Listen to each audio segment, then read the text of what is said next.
कपड़े बस जरूरत की चीज नहीं है, ये हमारी संस्कृति, रुतबे और नई खोजों की निशानी है। शुरुआती जमाने के साधारण कपड़ों से लेकर राजा महाराजाओं के पहनावे तक कपड़े हमारे इतिहास का हिस्सा रहे हैं।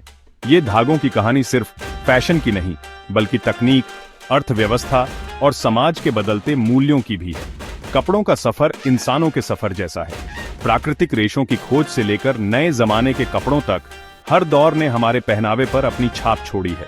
ये कहानी भारत के कपड़ा उद्योग के बारे में है, इसके पुराने तरीकों से लेकर आज की नई तकनीकों तक। इस कहानी में हम देखेंगे बेहतरीन कारीगरी, मुश्किलों भरे दौर और आने वाले कल की संभावनाएं। ये समय, तकनीक और परंपरा का सफर है जो हमें सोचने पर मजबूर करता है कि आज हम जो चुनाव करते हैं उनका फैशन के भविष्य पर क्या असर होगा।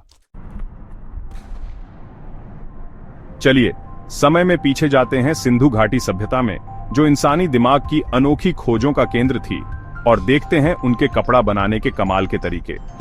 पुराने सबूत बताते हैं कि ये लोग कपास उगाने, उसे सूत काटने और मजबूत और सुंदर कपड़े बनाने में माहिर थे। तकलियों और सुइयों के मिलने से पता चलता है कि यहाँ कपड़ा उद्योग काफी विकसित था, जो लोगों की जरूरतें पूरी करता था और व्यापार भी करता था। सिंधु घाटी के लोग प्राकृतिक रंगों से कपड़े रंगने में बहुत कुशल थे और ऐसे चटक रंग बनाते थे जो आज तक देखे जा सकते हैं। उनकी कला सिर्फ सादे कपड़ों तक सीमित नहीं थी। बुने हुए कपड़ों के टुकड़े दिखाते हैं कि वे जटिल डिजाइन और पैटर्न बनाते थे, जो उनकी कलात्मक समझ को दर्शाता है। सिंधु घाटी सभ्यता की विरासत सिर्फ शहरों की योजना और नालियों की व्यवस्था में ही नहीं, बल्कि कपड़ा बनाने की उनकी कला में भी है, जो उनकी प्रतिभा और कारीगरी का प्रमाण है। भारत के कपड़ा इतिहास का ये शुरुआती अध्याय कपड़ा उत्पादन में उत्कृष्टता की नींव रखता है। पीढ़ी दर पीढ़ी चली आ रही तकनीकें और परंपराएं व्यापार, विजय और सांस्कृतिक आदान प्रदान से प्रभावित होकर विकसित होती रहीं। भारत में कपड़ों की कहानी देश के अपने ऐतिहासिक सफर से जुड़ी हुई है, जो समृद्धि, नवाचार और अनुकूलन के दौर को दर्शाती है। मुगल काल भारतीय कपड़ों के लिए एक सुनहरा दौर था, जिसमें बेहतरीन कारीगरी और कला प्रेमी बादशाहों का संरक्षण था। अपने शानदार शौक के लिए मशहूर मुगल शासकों ने कपड़ों की कलात्मक और आर्थिक क्षमता को पहचाना और इसे शाही वैभव का प्रतीक बना दिया।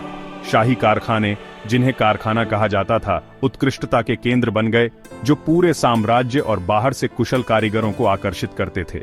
मुगल संरक्षण में पारंपरिक भारतीय तकनीकों में फारसी और मध्य एशियाई प्रभाव शामिल हुए, जिससे ब्रोकेड, मखमल और मलमल जैसे आलीशान कपड़े बने। ये कीमती कपड़े अक्सर जरदोजी, सोने चांदी के धागों और कीमती पत्थरों से सजाए जाते थे। यूरोप के दरबारों में बहुत लोकप्रिय हुए और व्यापार को बढ़ावा मिला। मुगल काल में ढाका जैसे प्रसिद्ध कपड़ा केंद्र उभरे, जो अपनी महीन मलमल के लिए जाना जाता था, जिसे हवा में बुना हुआ कहा जाता था। और सूरत, एक व्यस्त बंदरगाह शहर, जो अपने रेशम और कपास के व्यापार के लिए प्रसिद्ध था। इस दौर की विरासत सिर्फ संग्रहालयों तक ही सीमित नहीं है। मुगल कालीन कपड़ों की तकनीकें, डिजाइन और कला आज भी डिजाइनरों और कारीगरों को प्रेरित करती है, जो भारत की कपड़ा कारीगरी की अद्भुत विरासत का प्रमाण है। भारतीय स्वतंत्रता आंदोलन, जो आजादी और खुद पर राज करने की लड़ाई थी, उसका एक मजबूत प्रतीक था खादी, जो हाथ से बना कपड़ा था, जिसका महात्मा गांधी ने समर्थन किया। सिर्फ कपड़ा ही नहीं, खादी विदेशी सामानों को नकारने और देशी उद्योगों को अपनाने का प्रतीक था। गांधी जी का खादी बनाने और पहनने का आह्वान लोगों के दिलों तक पहुंचा और यह राष्ट्रीय एकता और ब्रिटिश राज के खिलाफ प्रतिरोध का प्रतीक बन गया। खादी आंदोलन का दूरगामी प्रभाव पड़ा, जिससे ग्रामीण अर्थव्यवस्था को फिर से जीवन मिला और स्थानीय समुदायों को ताकत मिली। इसने ब्रिटिश कपड़ा उद्योग के शोषणकारी तरीकों को चुनौती दी, जिसने भारत के पारंपरिक बुनकरों को बर्बाद कर दिया था और आत्मनिर्भरता की भावना को बढ़ावा दिया। चरखे पर गांधी जी की तस्वीर आंदोलन का एक स्थायी प्रतीक बन गई, जो प्रतिरोध के साधारण कार्यों की ताकत को दर्शाती है। खादी, जो कभी आजादी की लड़ाई का प्रतीक था, आज भी भारत में प्रासंगिक है। हाल के वर्षों में टिकाऊ फैशन और नैतिक उत्पादन के प्रति बढ़ती जागरूकता के कारण इसमें लोगों की दिलचस्पी फिर से बढ़ी है।